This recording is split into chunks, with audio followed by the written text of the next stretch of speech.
Okay, today we're going to take our website program that we've been playing with for the last few times. I'm going to create a database in MySQL to store all the pages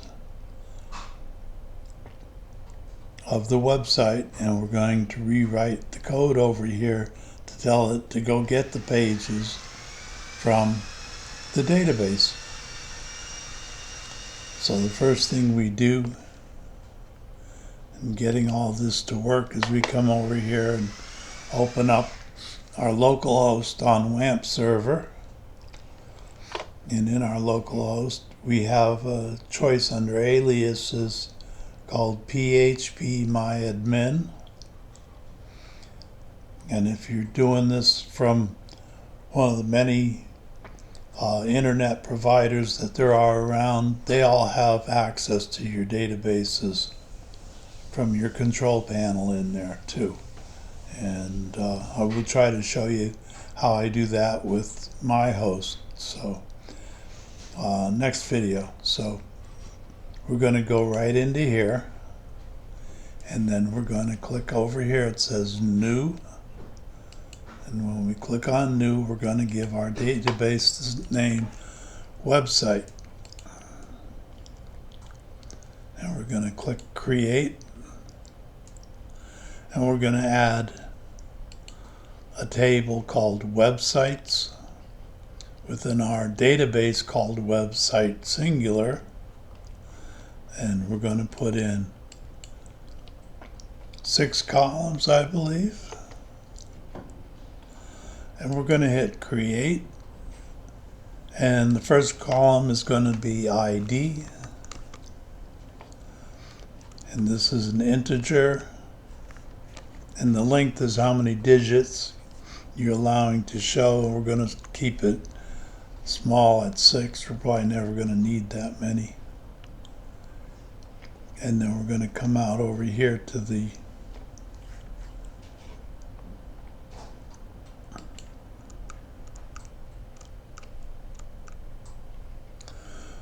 going to do auto increment, and that puts in an index called primary.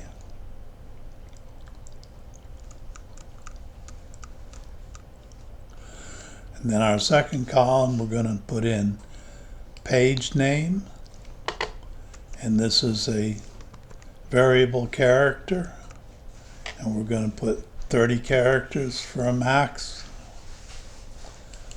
And then we're going to have page title, and that is also going to be a varchar, and that's going to be 30. And then we're going to put in page link, and that's also a varchar, and that's going to be 100 characters long. And then we're going to put in page content. And this is going to be a text field. And text fields don't need a link because they are a couple thousand characters long at least. I forget exactly how much it is. And let me make sure that we have all the fields that we need. So we got name, title, link, heading. We forgot heading. So we'll put that right here.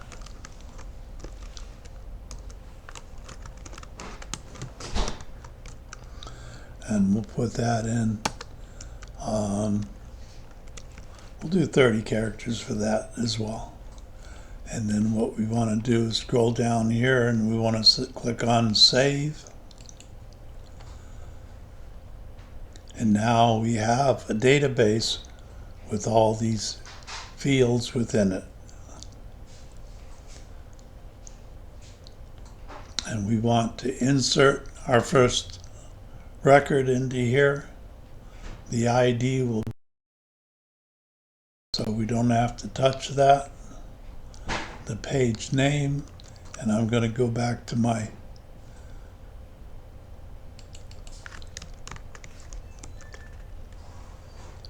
source code and fill in page title. I'm going to put in home page. The page link is going to be this.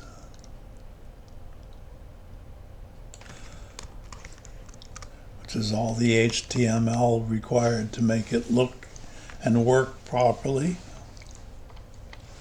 And the page content.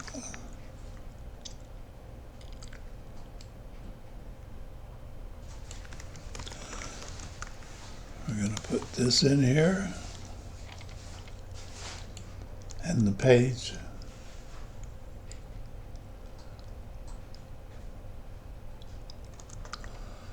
Okay, where did I mess up? Page title, we're just going to have it say home.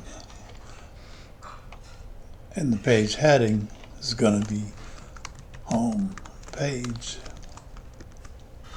And then we click on go, and we have our first record in our database now on.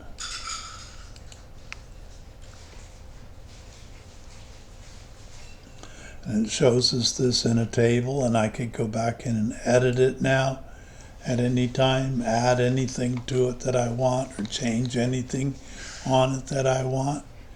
And the next video, which will be, I'll have for you in perhaps a couple hours, will